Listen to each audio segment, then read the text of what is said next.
Então, galera, tô aqui de novo, dando sequência aí na remodelagem do som do Peugeot 307. O tampão tá pronto.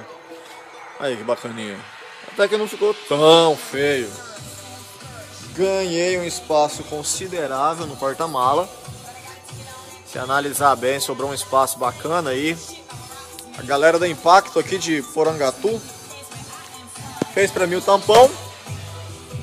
Fez as lateral ali para reforçar e segurar o tampão. Tem uns buracos de baixo aqui, ó, que é para mim colocar os coolers de resfriamento.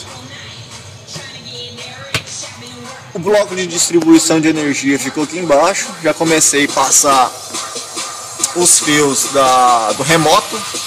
Eu chamei de excitador no outro vídeo, mas remoto. E vai ficar assim: Rodstar, crossover,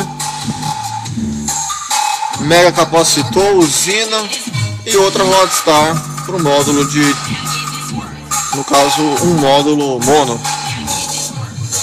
Vai ficar bom. Agora eu vou dar sequência passando os cabos. E na semana que vem eu vou deixar lá com a galera para eles fazerem o forro de porta, finalizar os forros de porta e instalar. Acredito que no final da semana que vem já vai estar dando para curtir um som aí de novo.